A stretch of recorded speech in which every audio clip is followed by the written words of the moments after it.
Samia Suluhu amepiga marufuku CNN kukanyaga nchini Tanzania baada ya kusema kwamba wana taarifa za uongo. Ujambo na karibu kwa taarifa zetu za Kenyascope, na tafadhali kumbuka kusubscribe.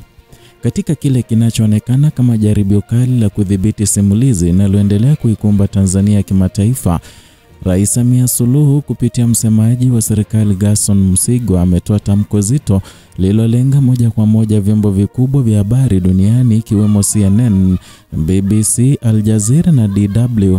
Tamko hilo limetolewa wakati mawimbi ya taarifa za mauaji, makaburi ya pamoja na matumizi ya nguvu katika chaguzi za 2025 yakiendelea kusambaa duniani, huku Tanzania ikionekana kupoteza udhibiti wa simulizi ya kisiasa nje ya mipaka yake.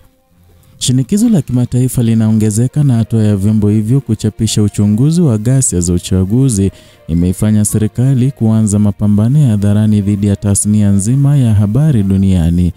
Katika hotuba hiyo iliyotolewa jijini Dar es Salaam, Msigwa alirejelea dhana ya maadili ya uandishi, akisema vyombo hivyo vinatoa habari zisizozingatia haki na usawa, na kwamba vinaunda taswira ya uongo kuhusu utawala wa Rais Samia Suluhu Hassan. Kauli hiyo imepelekea mjadala mzito kuhusu uhuru wa habari, uwajibikaji wa dola na nafasi ya vyombo vya habari vya kimataifa katika kurejesha ukweli pale ambapo chanzo rasmi hakitoi taarifa kamili. Katika maelezo yake kwa waandishi, Msigwa alieleza kuwa CNN imekuwa ikichapisha taarifa zilizojaa masimulizi ya mauaji na ukiukwaji wa haki za binadamu bila kuipa serikali nafasi ya kujibu. Aliweka mzani kuwa yanayotolewa na vyombo vya nje yamekuwa ya upande mmoja, yakiwa yanawasilisha Tanzania kama taifa lililosheheni vurugu, huku taarifa rasmi kutoka serikalini zikiwa ziwafikii waandishi hao kwa usahihi. Katika hotuba hiyo alisisitiza dhana ya natural justice kama msingi muhimu wa sheria, akisema kuwa haiwezekani kutuhumu dola bila dola yenyewe kupewa nafasi ya kuwasilisha upande wake wa simulizi. Kwa serikali, kitendo cha CNN na vyombo vingine kuweka hadharani ushahidi wa vurugu, picha za anga kutoka satellite, mahojiano na mashahidi wa ukatili na uchunguzi kuhusu makaburi ya siri ya wapinzani wa kisiasa kinaonekana ni shambulio dhidi ya mamlaka ya taifa, si juhudi za kutafuta ukweli. Msigwa alieleza kuwa ni wajibu wa vyombo vya habari kutoa simulizi zenye mizania, akisisitiza kuwa bila usawa huo habari zinageuka kuwa propaganda na hivyo kuchochea chuki dhidi ya utawala ulioko madarakani. Hapa serikali inaonekana kulenga kurejesha udhibiti wa maziwa ya taarifa, hasa zile zinazoathiri taswira ya Rais Samia Suluhu kimataifa, baada ya matarajio ya kuwasilisha Tanzania kama kinara wa diplomasia ya uchumi kupromoshwa na ripoti zilizoitoa CNN.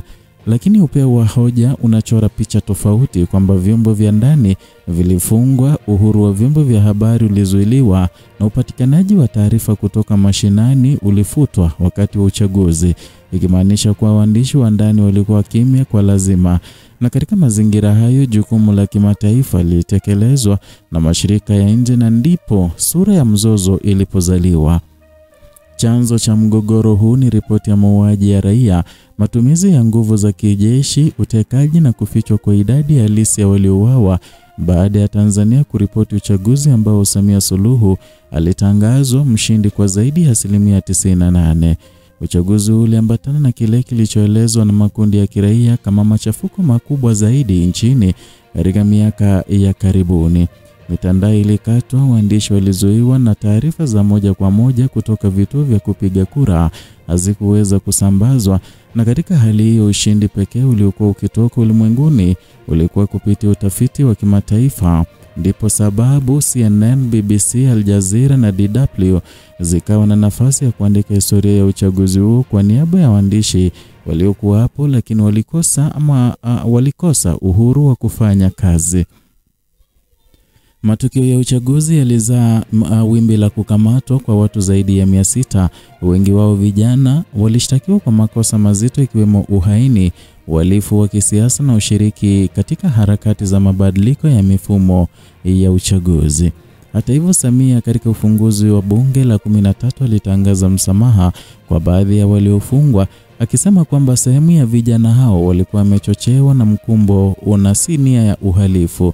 Hatua hiyo ilipokelewa kwa mbinu ya kupunguza misukosuko ya kimataifa iliyokuwa ikizidi kuikumba serikali baada ya uchaguzi ama uchunguzi wa vyombo vya nje.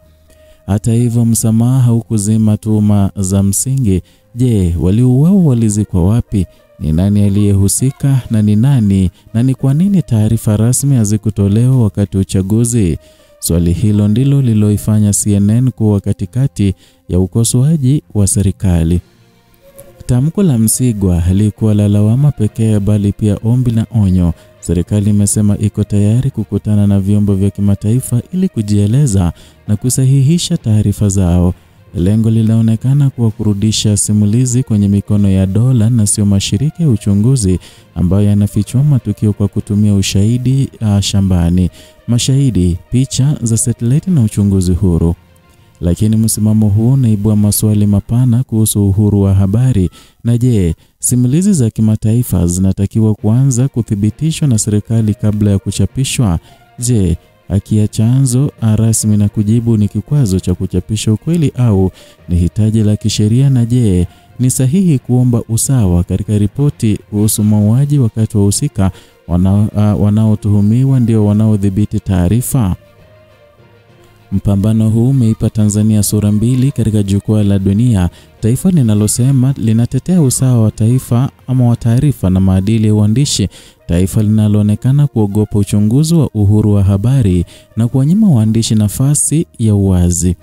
Kwa upande wa wanaharakati barani Afrika, hatua hii imechukuliwa kama ishara ya mapambano makubwa dhidi ya mawanda ya kimataifa ya habari ambayo mara nyingi hufichua ukatili na hufichwa ndani ya mipaka ya nguvu za dola. Kauli za Msigwa zimefungua ukurasa mpya katika historia ya mahusiano kati ya Tanzania na vyombo vya habari vya dunia.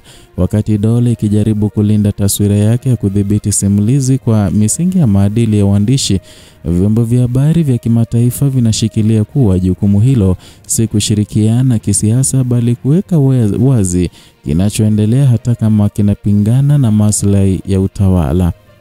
Kwa hiyo mzozo huu hauhusiani na makala tu, ni mgongano wa msingi kati ya nguvu ya dola na wajibu wa ukweli. Wakati historia ikitengenezwa, swali la msingi linabaki: je, Tanzania itachagua uwazi na maelezo au itachagua kuvinya simulizi na kupigana na mashirika yanayoangazia dunia? Historia ndiyo itatoa jibu. Ni simulizi kutoka hapa Kenyascope, ambapo ni chaneli ambayo inakupa taarifa na uchambuzi wa kina kila wakati. Zidi kutupa support kwa kusubscribe, kulike na kushare video zetu, na vile kugonga alama ya kengele ili kupokea taarifa hizi pindi tu tunapozileta.